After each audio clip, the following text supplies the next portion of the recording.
Donc si Rabbi Akiva est capable d'avoir une sorte de plaisir divin d'atteindre, du fait que son corps puisse atteindre le niveau de son âme, on ne peut pas trop se soucier des tzadikim. Donc le Rabbi Rayat, c'est qu'il est arrivé, c'est rien a priori. Donc son journal et puis le fait qu'il ait transmis même sa crainte, etc., que c'était terrible pour lui d'entendre les interrogatoires de l'autre côté du mur et d'entendre que tout à coup, on interrogeait quelqu'un, on l'effrayait et on entendait un coup de pistolet et puis plus rien, le silence. Ce qui est écrit le Rabbi Rayat, on peut se dire qu'évidemment c'est terrible d'entendre une chose pareille. Qui plus est quand de l'autre côté du mur, ce sont des juifs qui tuent des juifs. Donc qu'est-ce qu'il y a de pire que d'entendre une chose pareille? On va dire oui, mais c'est un tzaddik de toute façon, pour lui la mort n'existe pas. C'est qu'un passage, un passage d'énergie. L'âme quitte le corps mais elle reste vivante dans les mondes vivants. On peut dire une vision comme ça des choses.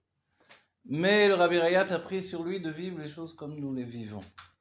Dans la conscience ou le dat, tartan la conscience inférieure. La douleur, ici, ça fait mal dans ce monde-là.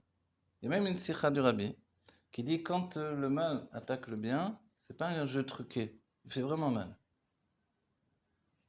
Donc, on va dire, mais puisque tout est bien, mais Dieu a instauré une sorte de système intérieur que nous sommes en train de transformer. On est en train de le déposséder de ses fonctions. C'est ça notre travail. C'est ça notre état d'esprit. C'est ça notre pensée aujourd'hui. Donc Dieu n'a plus besoin de faire mourir des Juifs, de les faire souffrir, C'est terminé tout ça. Parce que on ne fait plus Torah et Mitzvot dans une idée de Sachar Veonesh. Je fais pas Torah et Mitzvot pour être récompensé. Alors pourquoi je fais Torah et Mitzvot? Parce que je suis juif, qu'est-ce que tu veux? Et parce que c'est bon pour mon âme, et parce que c'est comme ça. Parce que j'aime Dieu, et parce que... Et puis parce que j'en sais rien, laisse-moi tranquille. Ouais. Vous voyez? Et ça, c'est le fait de dire que finalement, et même s'il n'y a pas de raison, au moins il n'y a pas de Yerinika Tachitsonim, c'est le rabbi qui dit tout ça, petite pièce de théâtre, c'est les paroles du rabbi. Le rabbi dit un juif finalement, c'est au-delà de faire pour le nom de Dieu, il fait parce qu'il est juif. Pourquoi tu étudies la Torah? Ben, je suis juif, qu'est-ce que je fasse? Je joue au boule. Voilà, si je joue au boule, ok, avec les enfants ou avec les voisins, mais je vais pas passer mes journées à jouer au boule. L'important, c'est d'étudier la Torah, vous voyez? Donc, et en fait, le rabbi va aller jusqu'à nous dire que quand le rabbi Hayat s'est sorti de prison, alors que ses ennemis étaient dans toute leur fureur, comme Paro, quand il laisse partir les enfants d'Israël, c'est pas un Paro qui est pauvre de lui, de dire oh, oui, Dieu avait raison, machin truc. Pas du tout. Paro il reste avec toute sa haine, toute sa fureur. Il n'est jamais été aussi autant Betokef, avec une puissance aussi dévoilée, qui va dévoiler en poursuivant le peuple juif. De la même manière, quand le Rabbi Réas va être libéré, d'abord il aurait dû mourir, comme on l'a expliqué précédemment. Là, le Gimel Tammuz, donc le décret de mort a été barré. Et en dessous, il a été écrit, on a les documents, hein, il a été écrit déporté. Il a été déporté ensuite à Castroma. Donc il a été exilé à la place d'être tué. Mais ce qui est extraordinaire, nous dit le rabbi, c'est que les opposants au rabbi sont restés dans toute leur hargne. Ils n'avaient qu'une idée, c'est de le tuer. Et pourtant, ils ne l'ont pas tué. Eux-mêmes ont écrit, on ne peut pas le tuer, on va l'exiler. Mais ils n'avaient qu'une envie, c'est le tuer quand même. On va dire, alors pourquoi ils l'ont... Parce que justement, c'est comme ça que les choses se sont faites. C'est-à-dire, c'était contre la force de leurs mains. Et c'est là où on s'aperçoit que Dieu agit sans rien bouger du système. C'est-à-dire, eux, ils sont restés toujours des opposants, des juifs opposés au judaïsme, malheureusement. Malheureusement, quand un juif veut ressembler au goy, il va être plus goy que le goy. Donc, il va être plus cruel que les goyim. Voilà. Donc, et c'est pour ça qu'il voulait à tout prix en finir avec le problème du Rabbi Rayatz, qui représentait le judaïsme.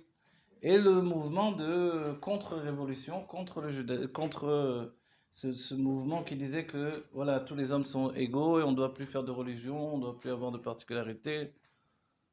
Et finalement, le Rabbi Ratz vient imposer autre chose. Dieu, c'est notre maître. Avant que vous décidiez quoi que ce soit, vous, humainement. Donc en fait, on reconnaît que le monde est toujours le monde de Dieu sans aucune distinction. C'est ce que le dira le Rabbi Rayatz en Amérique. L'Amérique n'est pas différente. Et là-bas, il faudra dévoiler un autre Messirut Nefesh quand il n'y a plus d'opposition. Mais quand il y a eu l'opposition, ce qui est extraordinaire, nous dit le Rabbi, l'opposition n'a pas été annulée. Ils sont toujours dans l'opposition, et pourtant ils laissent partir le Rabbi Rayatz. D'abord, ils vont l'exiler, et à Yud Bet et Yud Gimel Tammuz, finalement, l'exil lui-même s'est transformé en libération. Et pourtant, rien n'a été changé dans leur état d'esprit. Ils sont toujours sonnés au taux, ils ont toujours la haine pour lui, ils ont toujours une seule et unique envie, le tuer, et ils le libèrent. Et ça, nous dit le Rabbi, ça a permis que pour chacun d'entre nous, la distinction, justement, la séparation, la controverse que Korah a voulu entraîner dans le monde, qui vient de la rakia, du fait que Dieu ait séparé les eaux d'en haut, les eaux d'en bas. Et rappelez-vous que les eaux d'en bas sont en train de pleurer, elles veulent rejoindre les eaux d'en haut. En fait, le Rabbi Rayatz, par ce fait, comme il est rentré dans la matière, dans la douleur de chacun d'entre nous, il a donné la force à chaque juif de vivre les choses à un niveau où, pour le juif désormais, et c'est notre époque, il n'y a plus de distinction entre les eaux d'en haut et les eaux d'en bas. Comme ça dit le Rabbi. Il n'y a plus de distinction, si bien qu'il n'y a plus de pouvoir dans le monde matériel de me détourner de Dieu. Si je veux, je peux me détourner, j'ai mon libre arbitre. C'est depuis Gimel Tammuz, ça? C'est depuis Gimel Tammuz en réalité, et ça a été encore plus puissant à Yud Bet et Yud Gimel Tammuz, mais ça commence à Trata de Geoula, Gimel Tammuz, exactement. Évidemment, c'est le plus important, c'est à partir de Gimel Tammuz, c'est le jour où le Rabbi Rayatz n'est pas mort. C'est déjà combien de temps? Justement, on vient de dire que c'est le jour du Rabbi Rayatz. Le Rabbi précédent n'est pas mort, le décret de mort a été annulé. Et le Rabbi explique que c'est le début de la Géoula. Et le Rabbi va choisir cette date-là en particulier. Bien sûr, c'est Dieu qui dirige la barque, mais il y a un choix du tzaddik lui-même. Il choisit ce jour-là pour nous annoncer que ce jour-là, c'est le jour où je ne suis pas mort. On va dire, mais attends, mon coco. Il y a eu, etc. Il y a des gens qui vont prier OL, soit OAliste, réaliste, OAliste. Alors, donc, C'est la folie des Lubavitch quand même. Hein? voilà, la folie des Lubavitch, je voudrais être rentré en folie. En fait, tout le secret du Rabbi, Non, mais elle veut dire la voilà. place. Hein? Oui, c'est quoi le secret du Rabbi? C'est de nous dire que l'âme divine est immortelle. Ok, c'est pas un secret, tout le monde le sait. C'est que le corps du juif est immortel. C'est ça le secret du Rabbi. Et le Rabbi va juste exprimer que le prince de la génération, c'est les paroles du Rabbi de l'Outsit. Ah non, je Hein? sais pas. Mamshir, je vous l'ai dit en hébreu d'abord, vous voyez le makor, bien que le Rabbi les ait dit en yiddish, mais bon, ça a été traduit mot à mot. Anasiador Mamshir lechiyot beguf gashmi velo efsek klal ou klal. Voilà, c'est les paroles du Rabbi, je vous le traduis. Le prince de la génération continue à vivre dans son corps physique, quoi, gashmi, sans aucune interruption. Et c'est le Rabbi qui le dit lui-même. Voilà. Même s'il y avait des chidushim sur, même si le fait d'aller parler au Rabbi Rayatz, au Oel, nous démontrait que le Rabbi Rayatz n'était pas effectivement mort comme on l'entend nous-mêmes, puisqu'il parlait au Rabbi, lui donnait des réponses, etc. Que le Rabbi ne fait pas de spiritisme. De spiritisme. donc en fait, c'est que le Rabbi Rayatz est vivant, puisque... Et vous savez, ça a été même la condition, et c'est extraordinaire, entendez, écoutez ça, ça a été même la condition pour laquelle l'autre beau-frère, on va dire comme ça, le Rav Shmuel Gourarié, qui était l'autre gendre du Rabbi Rayatz, et la rabbinite préférait ce gendre-là au Rabbi, qui était moderne et différent, etc., qui lui a été étudié dans les universités, le Rabbi, alors que son beau-frère était classique, il était à l'ancienne, à la manière du... Voilà, élégant comme le Rabbi Rayatz, tout ça. Donc la rabbinite voulait que ce soit lui le Rabbi, pour la continuité exactement de son mari. Et quand finalement il y a eu une grande discussion qui devait être la continuité, à un moment son propre beau-frère, le beau-frère du Rabbi donc, le Rav Shmuel Gourarié, a dit que non, ce ne serait pas moi le Rabbi, ce sera mon beau-frère, donc il s'appelait le Ramash à cette époque-là, c'est les initiales de son nom. Et on lui a dit, mais pourquoi tu dis ça? Il a dit, parce que moi, quand je vais parler à mon beau-père, OL, j'ai jamais reçu de réponse de mon beau-père. Et le Rabbi, lui, il parle avec mon beau-père. Et il lui donne des réponses. Donc il est évident que c'est lui le Rabbi. Donc c'est-à-dire que la condition même, une des conditions même de la nessio du Rabbi, c'est le fait de cette communication ininterrompue avec une personne qui a priori est décédée, mais en fait, pour le rabbi, il affirme très clairement, le rabbi Rayas n'est pas décédé comme on l'entend nous, il n'est pas au Gan Eden comme on a pu le penser, donc dans le monde des âmes, mais au contraire, il continue de vivre. Et le rabbi va l'affirmer, et maintenant je vous dis que pour la génération, notre génération, qui est sa génération à lui, il n'y aura aucune interruption.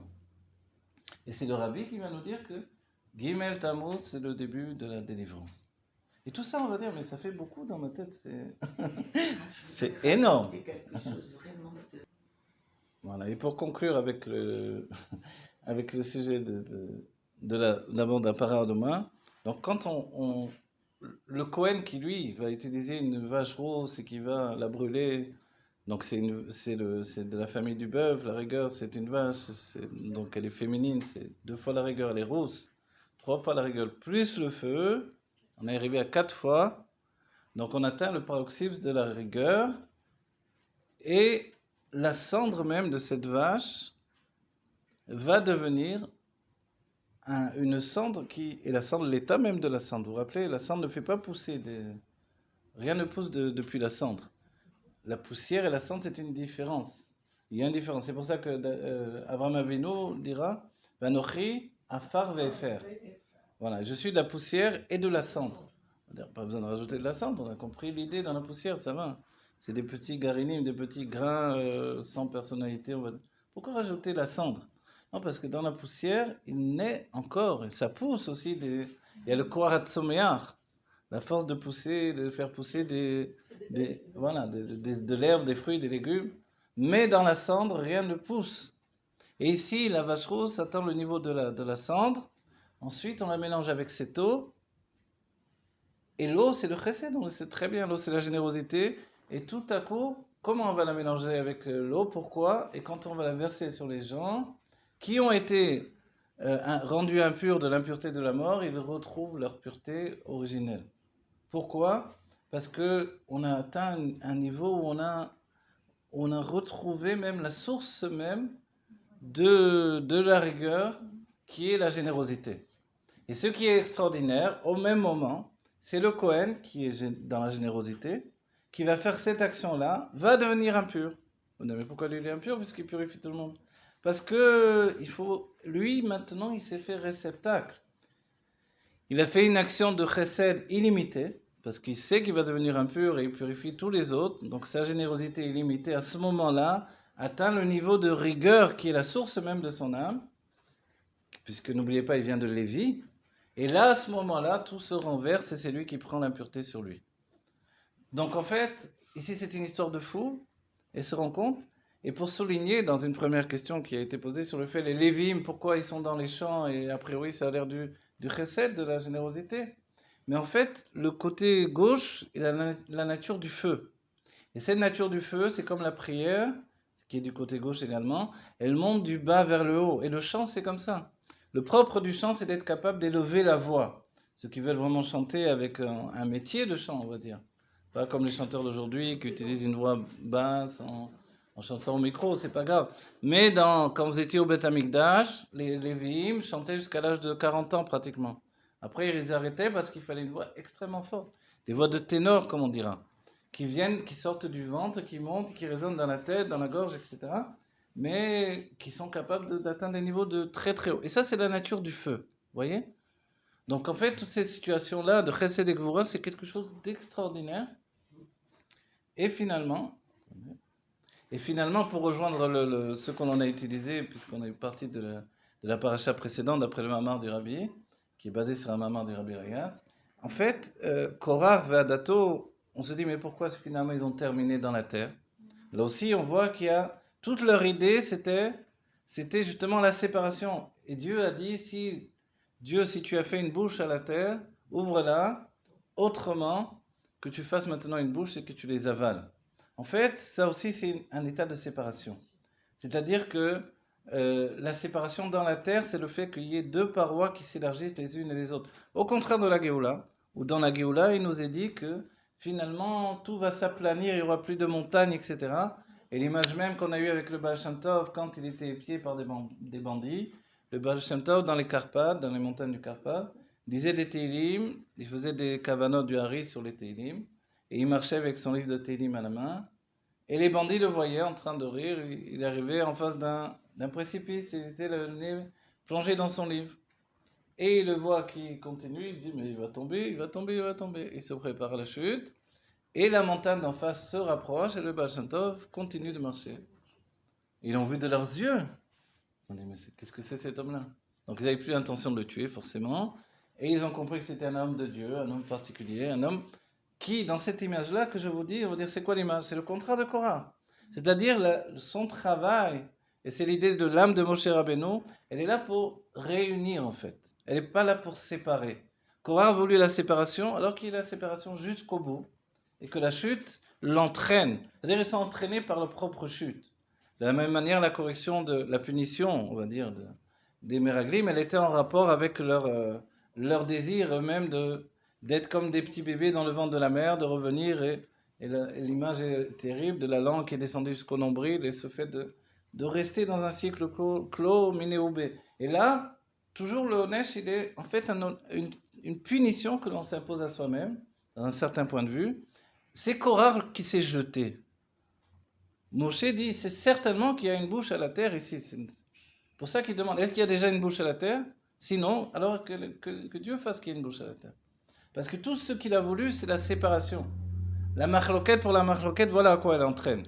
Et Moshe, de là, il donne l'établissement du judaïsme. Le judaïsme ne peut pas être une Torah, un édifice de construction humaine qui entraîne vers le mal, vers la dispute, vers la...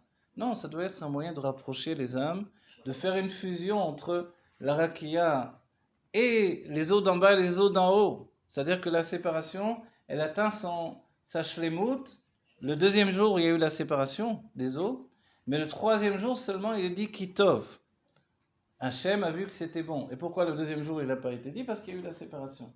Donc le troisième jour, il y a cette faculté de donner un équilibre dans l'espace-temps que Dieu a mis en place. Et pour nous, c'est un enseignement. On doit atteindre le niveau de Tiferet dans tout ce que l'on fait.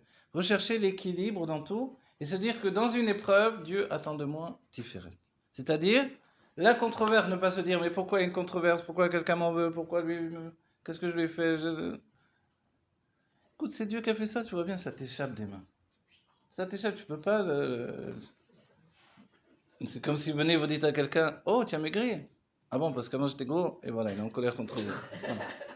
Alors, vous dites, attends, je n'ai pas dit ça, c'est fini, vous ne pouvez plus. Mais vous essayez voilà, c'est pas vous qui allez rajouter dans la marloquette. Donc ça vous a échappé, vous étiez pas, vous voulez dire un compliment, vous voulez être gentil, et puis ça mal tourné. On voit que dans notre vie, il y a des choses qui nous échappent totalement. Une mère qui dit une chose à son fils, un fils qui dit à sa mère, un frère à une sœur, et des choses. Mais nous, on doit travailler pour faire fusionner les choses et faire que les choses s'arrangent. Et c'est notre vie tout entière. Mais si l'autre veut rester dans la marloquette, alors là, la punition, elle est terrible parce que c'est une punition que lui-même, il se donne à lui-même.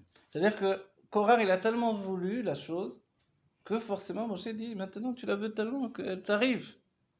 Quoi, je ne vais pas encore, Korah en tant que Gilgul de Evel, il est en train de nous dire, je ne vais pas encore me laisser tuer comme Caïn a tué Evel, je ne vais pas une seconde fois me laisser tuer. Il n'y a plus de... Donc le judaïsme, c'est pas non plus d'être un bouc émissaire de l'envie, de haine qui vient des autres. Non. Au moment, la Torah dit bien, s'il y a quelqu'un qui vient, qui se lève contre toi, alors comme Léogo, quelqu'un vient te tuer, tu te lèves, tu le tues. On n'est pas dans l'idée du christianisme, etc. En plus, c'est des tueurs, des assassins, donc c'était une belle idée, mais qui était dans les livres et pas dans la réalité. Dans les livres juifs et dans notre réalité, on est obligé de se défendre contre les attaques du mal, mais on doit chercher ce côté de Tiferet, faire que tout aille bien et qu'il y ait une harmonie autour de nous. Voilà, c'est comme ça que l'on est plus humain et que l'on comprend que Dieu a entraîné le monde vers un renouveau. Le renouveau, c'est l'établissement de cette situation, cette génération que l'on vit, elle est unique, elle n'a jamais existé. C'est une génération où il n'y a plus de lutte entre la matière et le spirituel. Et c'est pour ça que tout est ouvert, que ce soit Internet, que ce soit je ne sais pas quoi, tout ce que vous voulez, tous les réseaux sociaux, tous les systèmes que Dieu nous donne dans les mains, y compris la nourriture, y compris tout. Je ne sais pas, quelqu'un dit Moi, j'aimerais bien en boîte de nuit. Eh bien, fais une boîte de nuit de Gdoucha. Vous retrouvez entre hommes, vous dansez. Ça s'appelle quoi? C'est Nidvadout. J'aime bien aller au pub. Va, Nidvadout, assieds-toi, bois de la bière avec des copains. C'est pareil. On peut tout faire dans la Gdoucha. Fais-le. Il n'y a plus de séparation. Entre la matière, elle n'est pas là pour te faire chuter. À moins de l'arzik dans la marloquette et de vouloir chuter. Voilà. Que tous on sort de toute marloquette, on n'est que le bien qui se dévoile. Que Dieu nous accorde d'être dans le bien tangible et véritable. Et qu'on voie vraiment la main de Dieu qui se dévoile sur nous dans toutes choses et que l'on porte très très haut toute notre réalité, notre désir d'être un homme de bien, que soit affirmé dans ce monde et que Dieu défende tous les opprimés par la déclaration de Iné, Iné Mashiach Ba, le Rabbi nous a préparé, que l'on atteigne ce niveau où le Rabbi va faire le Kiddush au Bet HaMikdash HaShlishi, voilà, Gal Israël, et que l'on rentre dans la Géoula Métidou Hashlema, Teref Emir Namash, Chia Mener Mashiach.